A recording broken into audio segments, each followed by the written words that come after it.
Olá, amigos do canal. Sejam bem-vindos. E por favor, ajude nosso canal a crescer. Curte, compartilhe e inscreva-se. No verão de 2022, algo aconteceu que mudou completamente a minha percepção de segurança.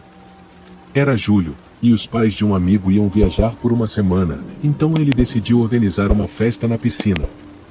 Como todos estávamos nos despedindo antes de começar a faculdade em agosto, parecia uma boa ideia. No entanto, a história que vou contar não aconteceu na festa, mas no caminho de volta para casa. Eu sei que é irresponsável dirigir bêbado, mas eu era um adolescente estúpido de 18 anos. Naquela noite, aproveitamos a festa, bebi e fumei, e por volta das 2 da manhã, a maioria das pessoas começou a entrar na casa do proprietário para dormir. Quase todos ficaram lá, mas eu recebi uma mensagem de uma garota com quem estava conversando me chamando para ir à casa dela, e decidi sair. Meus amigos sabiam que eu tinha bebido e fumado, e até ameaçaram chamar a polícia se eu insistisse em dirigir. Depois de uma hora, já mais sóbrio, me deixaram ir com muitos avisos para ter cuidado. Saí por volta das 3 horas da manhã. O trajeto era longo, cerca de 40 minutos, e envolvia sair da estrada principal e pegar caminhos mais isolados no campo. Meu carro estava com problemas na bateria, algo que vinha acontecendo de forma intermitente, e eu sabia que não podia confiar completamente nele. No meio do caminho, precisei parar em uma estrada deserta para urinar. Assim que terminei e voltei para o carro, ele simplesmente não ligava. Meu coração disparou, e quando peguei o celular, vi que a bateria estava em 2%. Minha entrada USB estava quebrada, então não podia carregar o celular. Sem escolha, tentei ligar para o meu irmão, porque não queria envolver a polícia, tinha álcool e maconha no carro. Ele não atendeu. Decidi tentar resolver o problema sozinho. Saí do carro, liguei a lanterna do celular e levantei o capô para verificar a bateria. Enquanto analisava o problema, vi luzes de faróis se aproximando. Um arrepio percorreu minha espinha. Mesmo sendo um cara alto e forte, algo sobre aquela situação me deixou inquieto. O carro diminuiu a velocidade e parou ao lado do meu, com os faróis ainda acesos. Um homem desceu do veículo. Ele parecia ter uns 30 e poucos anos, era baixo e robusto, com barba castanha. Ele perguntou se eu precisava de ajuda, e eu disse que não, mantendo distância. Mas ele continuou se aproximando, mesmo depois de eu dizer de forma ríspida para ele ir embora. Isso claramente o irritou, e ele começou a avançar na minha direção. Meu instinto de luta ou fuga entrou em ação, e eu escolhi lutar. Acertei um soco no rosto dele que o derrubou. Continuei chutando até que ele parasse de se mexer. Quando ele ficou imóvel, corri de volta para o carro e usei as últimas energias do celular para terminar o concerto. Fechei o capô, entrei no carro, e ele finalmente ligou. Antes de sair, os faróis iluminaram o homem caído no chão, com a cabeça em uma poça de sangue. Quis tirar uma foto para mostrar aos meus amigos, mas meu celular morreu naquele momento. Sem alternativa, dirigi para casa, tentando entender o que tinha acabado de acontecer.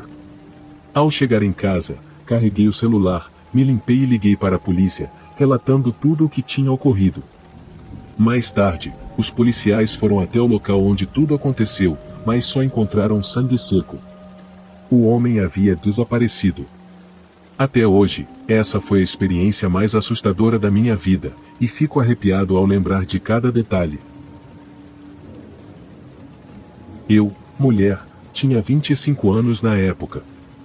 Isso aconteceu em 2018, quando eu morava com meu namorado na nossa cidade natal.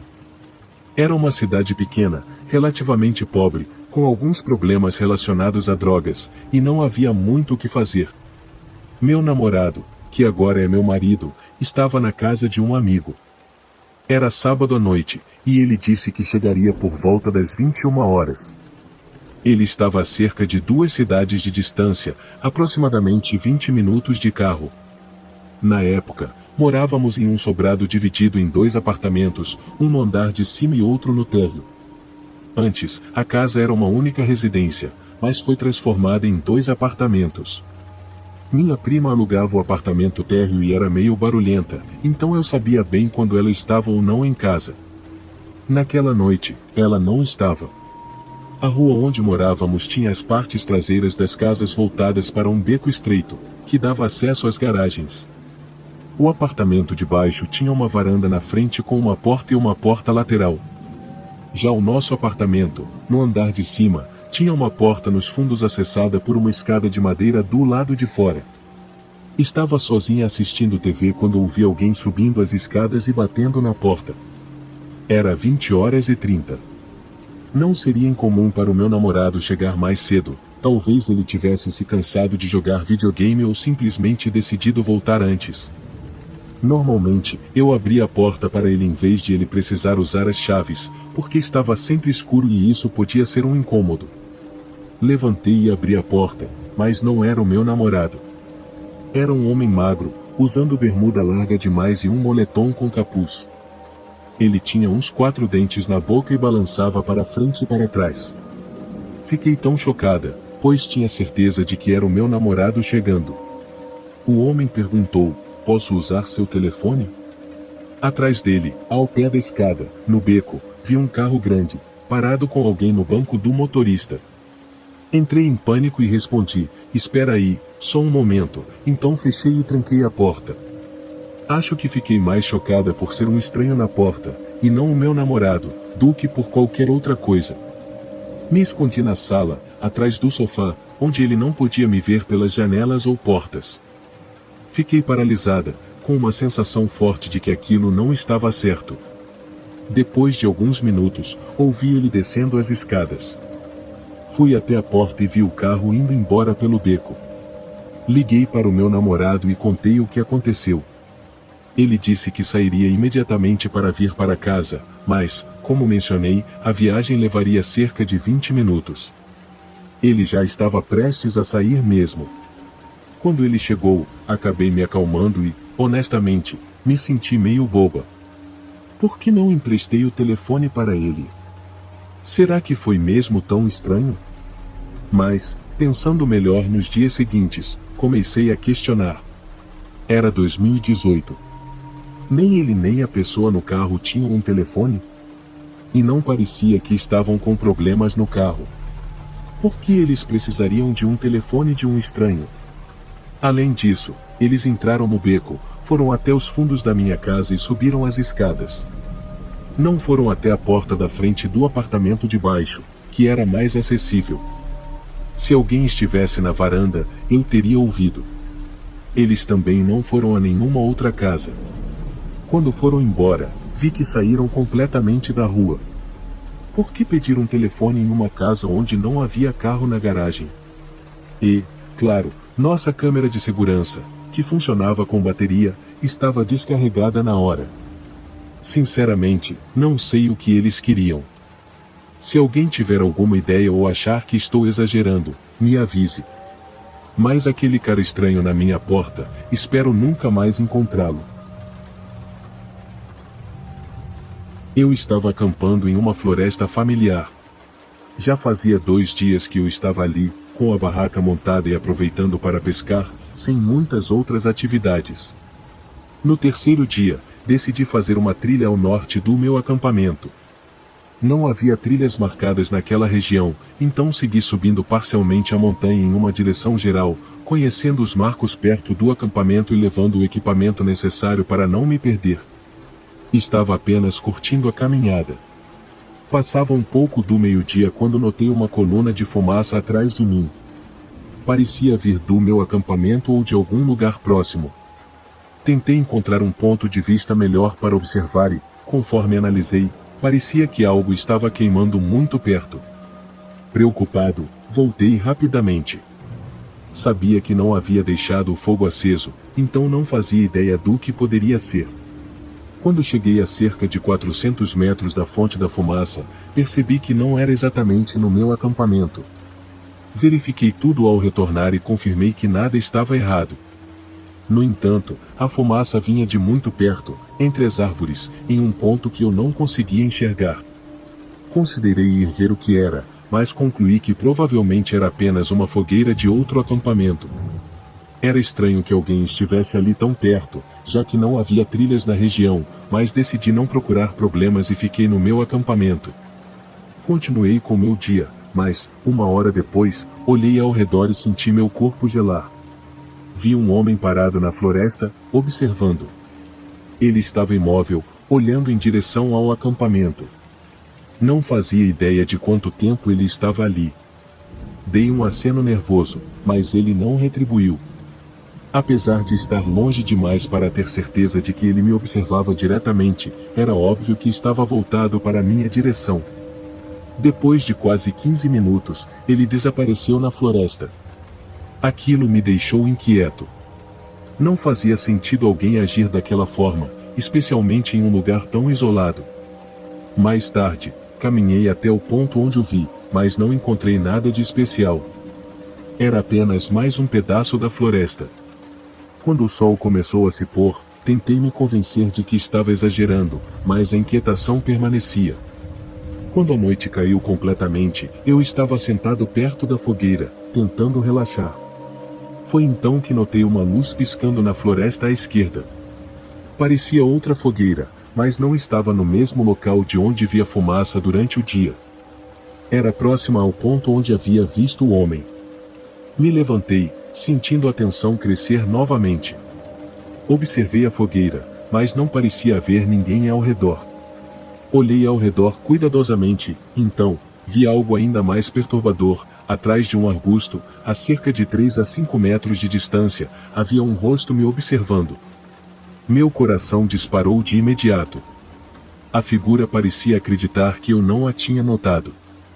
Ela estava imóvel, mas claramente me observava. Recuei alguns passos, me posicionando atrás da fogueira. Os próximos 30 minutos foram os mais aterrorizantes da minha vida. O homem permaneceu imóvel até começar a se mover lentamente para trás, desaparecendo na escuridão da floresta. Ele se manteve agachado, movendo-se devagar até que a escuridão o encobriu por completo. Passei o resto da noite em alerta máximo, sem ver mais nada. Assim que o sol começou a iluminar a floresta, empacotei tudo e saí o mais rápido possível, caminhando rapidamente até chegar ao carro. Seja lá o que estivesse acontecendo naquela floresta, era algo muito suspeito, e uma voz interior me dizia que ficar ali por mais tempo me colocaria em perigo. Minhas intenções eram apenas descansar e aproveitar. Tenho 26 anos, e isso aconteceu no ano passado. Estava de férias sozinho, e um amigo meu, dono de uma cabana perto do lugar onde eu planejava ir, me ofereceu para ficar lá. Aceitei imediatamente. Foi uma oportunidade incrível que economizou bastante dinheiro, e fiquei muito grato. Eu nunca havia visitado essa cabana antes, mas meu amigo sempre falava muito sobre ela. Pelas fotos que ele mostrava, parecia o lugar mais aconchegante e tranquilo do mundo, exatamente o que eu procurava para aquelas férias. A cabana era bem isolada, localizada a cerca de 40 minutos da cidade mais próxima. Esse trajeto parecia longo, especialmente porque o último trecho era feito por uma estrada de terra onde era preciso dirigir devagar. Quando cheguei, passei quase uma hora apenas admirando a paisagem ao redor. Era tudo tão calmo e silencioso. Depois, preparei um jantar simples, passei algum tempo no celular e decidi aproveitar o resto da luz do dia para uma caminhada. Havia algumas trilhas pequenas perto da cabana que notei ao chegar. Mandei uma mensagem ao meu amigo para confirmar se eram seguras e se eu não correria o risco de me perder. Ele garantiu que não havia perigo e disse que a trilha mais próxima, atrás da cabana, era reta e levava diretamente para fora da floresta.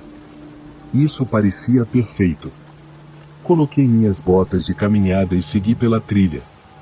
O caminho não era muito suave, mas nada que dificultasse demais.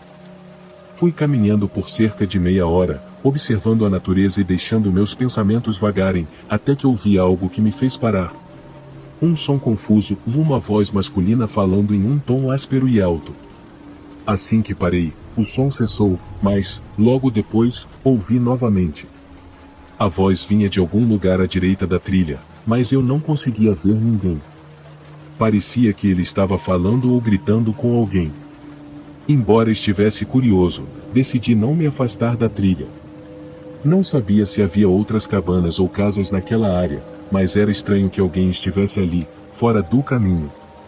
Continuei ouvindo por alguns minutos. O homem falava com raiva, mas em um idioma que eu não reconhecia, e ninguém parecia responder. Resolvi me aproximar com cuidado para tentar entender o que estava acontecendo. Não queria ser visto, apenas garantir que nada fora do normal estivesse acontecendo. Mantive a trilha à vista enquanto avançava pela floresta, mas, assim que cheguei mais perto, o silêncio tomou conta. A sensação de desconforto aumentou. Algo estava errado. Voltei apressadamente para a trilha, com o instinto me dizendo que eu estava em perigo. O sol começava a se pôr, então apressei o passo para retornar à cabana. Já perto do fim da trilha, ouvi o som de folhas sendo pisadas. Olhei ao redor, mas as sombras das árvores dificultavam a visão. O som parecia vir de alguém correndo pela floresta, não muito longe de mim. Meu coração disparou. Me virei e corri em direção à cabana, entrei e tranquei todas as portas e janelas. Olhei pela janela dos fundos, para meu horror, vi um homem caminhando em direção à cabana.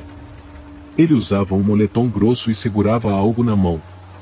Em um momento de desespero, peguei as chaves do carro e corri para a parte da frente. Entrei no veículo e acelerei, sem olhar para trás.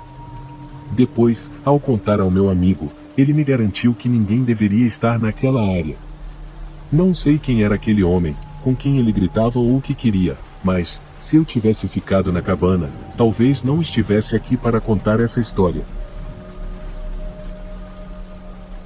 Meu amigo e eu morávamos em uma pequena cidade, e nos últimos anos tínhamos ficado realmente interessados em acampar e fazer trilhas. Havia algo especial em montar um acampamento e viver no meio da natureza, entre os animais selvagens. Isso aconteceu na primavera de 2021. Havíamos planejado uma típica viagem de acampamento, não muito longe, mas, por conta de nossos horários de trabalho desencontrados, foi necessário ajustar bastante para encontrar alguns dias livres. Nos dias que antecederam a viagem, meu gerente precisou adiar minhas folgas em um dia, o que bagunçou tudo. Contei para meu amigo, a quem chamarei de Gustavo, e ele disse que estava tudo bem, já que era só um dia.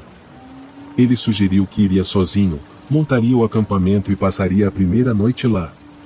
Insistiu que gostaria de fazer isso, e eu não vi motivo para impedi-lo. Gustavo me avisou quando chegou e montou tudo. Parecia estar tudo bem. Na manhã seguinte, peguei o carro e fui para o local do acampamento. Não era um lugar muito frequentado, principalmente porque havia outros acampamentos mais populares por perto, mas tinha uma trilha bem definida e um espaço limpo para montar barracas, ou seja, não era um lugar qualquer no meio da floresta. No caminho, mandei uma mensagem para ele, mas perdi o sinal antes de receber qualquer resposta. Durante a caminhada, em alguns momentos o sinal voltava, mas eu ainda não havia recebido nenhuma mensagem de retorno.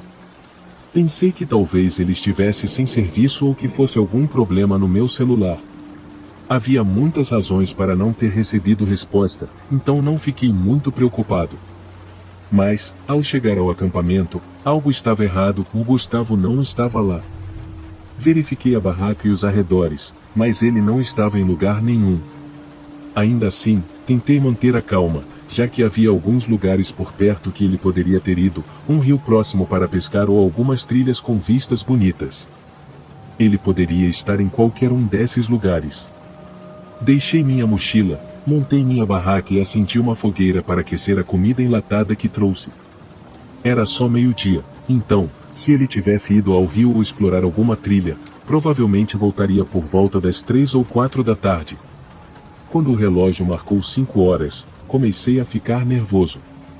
Tentei procurar pegadas para ver se conseguia descobrir para onde ele tinha ido, mas havia muitas marcas espalhadas sem uma direção clara. Meu celular ainda estava sem sinal, então minhas opções eram limitadas. A escolha mais lógica era ficar onde eu estava e esperar que ele voltasse. Sair para procurá-lo com apenas 30 minutos de luz do dia restante seria pedir por problemas. Alimentei a fogueira e sentei, torcendo pelo melhor, mas sentindo um medo crescente do pior. Não sabia se ele estava machucado, perdido ou apenas aproveitando uma trilha. Foi então que vi uma luz piscando entre as árvores, perto de uma das trilhas. Ela se movia como se alguém estivesse caminhando com uma lanterna. Fiquei aliviado, pensando que poderia ser Gustavo. A luz ficou mais próxima, brilhando mais intensamente, e eu comecei a ouvir passos ao longe. Mas, de repente, antes que eu pudesse ver quem era, a luz se apagou e os passos cessaram. Chamei por Gustavo, mas tudo permaneceu em silêncio. Nenhum movimento, nenhuma resposta. Meu estômago se apertou, e chamei novamente, Gustavo. Quem está aí? Nada além do silêncio. Fiquei parado, olhando para a escuridão, esperando e ouvindo por mais de uma hora, sem nada além dos sons da floresta. Nunca ouvi essa pessoa sair, mas tinha a sensação de que ainda estava lá, me observando. Me levantei, comecei a arrumar minhas coisas o mais rápido possível, sempre olhando por cima do ombro. Algo dentro de mim dizia para sair dali e buscar ajuda, e foi exatamente o que fiz. Não acho que fui seguido, pois consegui sair sem mais incidentes, mas a polícia só pôde ajudar no dia seguinte. Voltamos ao acampamento e encontramos tudo exatamente como eu havia deixado, mas Gustavo ainda estava desaparecido. Eles seguiram rastros que indicavam que ele havia saído por uma das trilhas, indo mais fundo na floresta, com outro par de pegadas ao lado das dele. Infelizmente, Gustavo nunca foi encontrado, e o caso esfriou depois de alguns dias. Acreditasse que ele tenha sido levado pela pessoa que estava lá, e que provavelmente foi a mesma pessoa que eu vi naquela noite. É horrível pensar se as coisas teriam sido diferentes se eu tivesse conseguido ir com ele no primeiro dia ou, pior, se eu também tivesse desaparecido. No verão passado, decidi não cursar aulas e arranjei um emprego em um posto de gasolina próximo ao campus da minha faculdade. Eu estava meio desiludido com os estudos e queria ganhar algum dinheiro enquanto estava de folga. O posto de gasolina foi um dos primeiros lugares em que tentei me candidatar e, por sorte ou azar, foi o único, me contrataram na hora. Achei um pouco estranho, mas não questionei. Infelizmente, disseram que precisavam de mim apenas para o turno da noite, das 23 horas às 7 horas. Eu sabia que isso iria bagunçar ainda mais o meu já desregulado horário de sono, mas decidi tentar e ver como seria. Para minha surpresa, a maior parte do tempo não foi tão ruim. As primeiras horas do turno eram agitadas, mas depois ficava bem tranquilo até por volta das 5 horas da manhã. Isso me dava bastante tempo para limpar, organizar as prateleiras e relaxar antes da correria matinal. De vez em quando, aparecia alguém suspeito ou problemático, mas nunca tive grandes problemas, até que algo aconteceu. Era uma quinta-feira, geralmente um dia mais calmo. Eu tinha um colega de trabalho até a meia-noite, mas depois disso ficava sozinho. O tempo passou rápido, e logo eram quase 2 da manhã. Foi nesse horário que um homem entrou na loja, e eu imediatamente tive uma sensação ruim. Ele tinha a cabeça raspada e várias tatuagens com símbolos estranhos.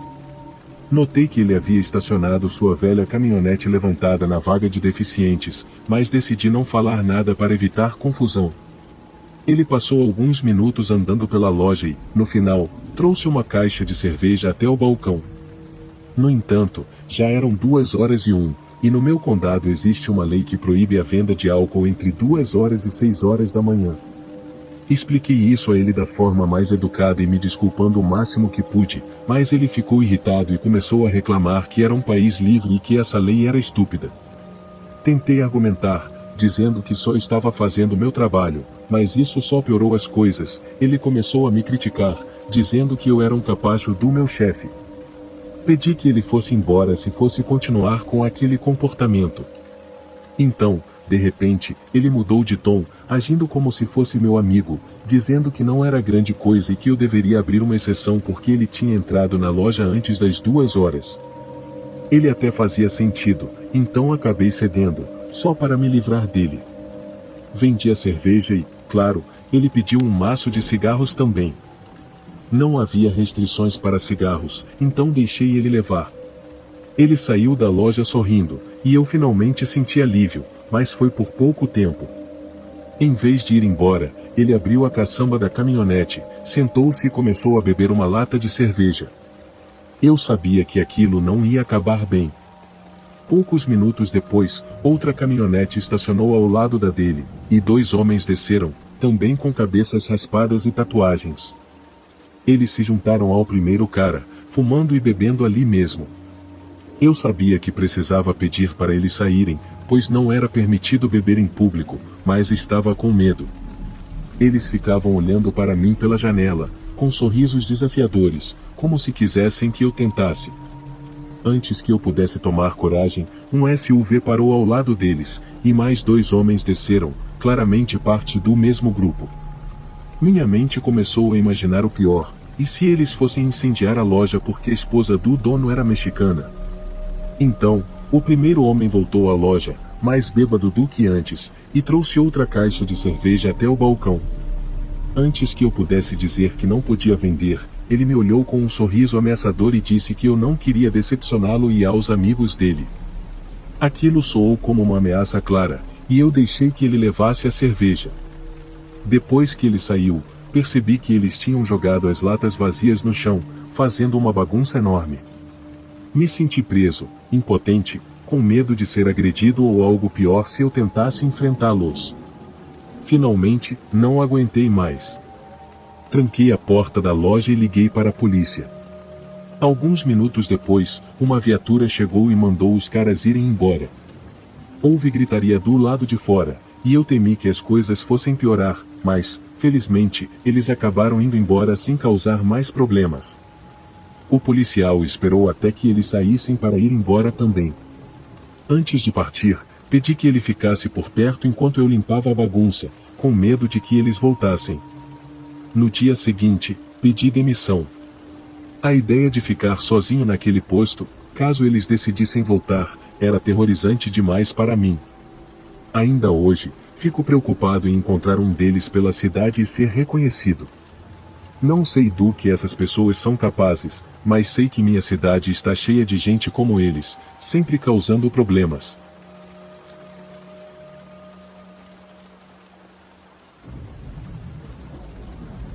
Isso tudo aconteceu quando eu tinha 21 anos, em 1981. Na época, eu trabalhava em uma lanchonete fast food que ficava aberta até às 3 da manhã. Meu marido, na época, era gerente de uma pista de boliche e raramente saía do trabalho antes das 2 da manhã. Eu estava grávida do meu primeiro filho e, como o movimento estava fraco, fui dispensada do trabalho por volta de 1 da manhã. Na cidade onde morávamos, havia um grande colégio feminino, e as mulheres estavam sendo alertadas para trancar as portas dos carros. 2 homens ainda estavam à solta, atacando mulheres da minha idade.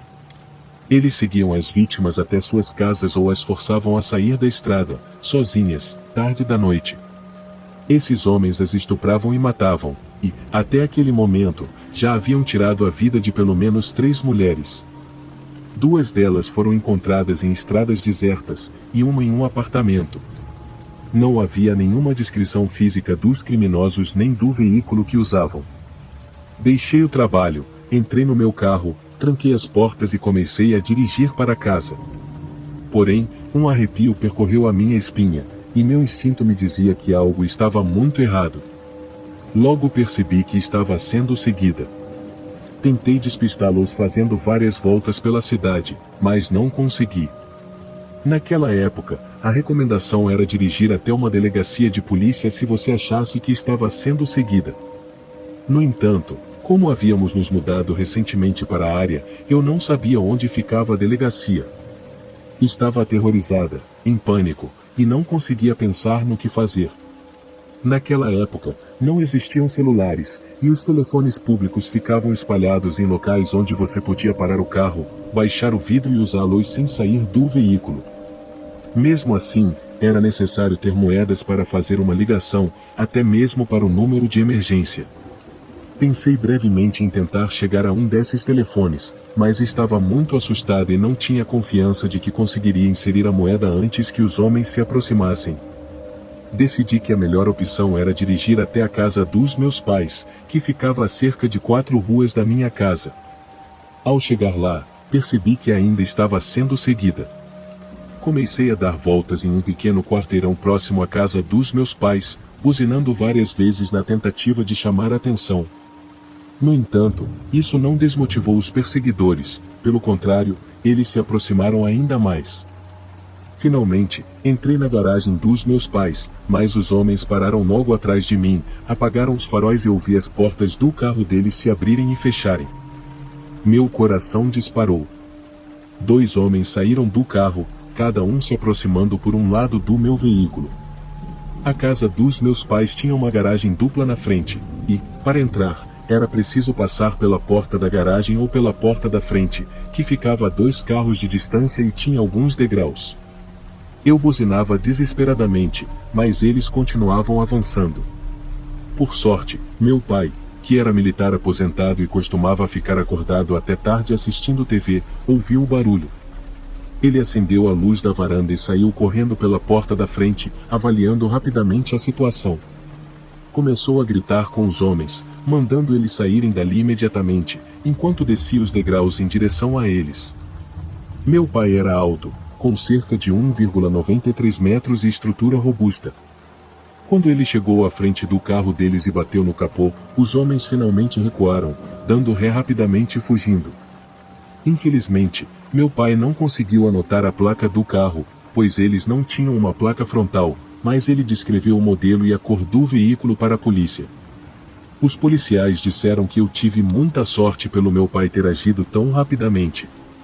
Até hoje, fico arrepiada ao lembrar dessa noite, como se tivesse acontecido ontem. 2 semanas depois, os criminosos foram capturados. Eles estavam em liberdade condicional por sequestro e estupro e haviam começado a matar suas vítimas para não deixar testemunhas. Meu pai é, até hoje, o meu herói. Sua ação rápida evitou que eu me tornasse a 4ª vítima desses homens.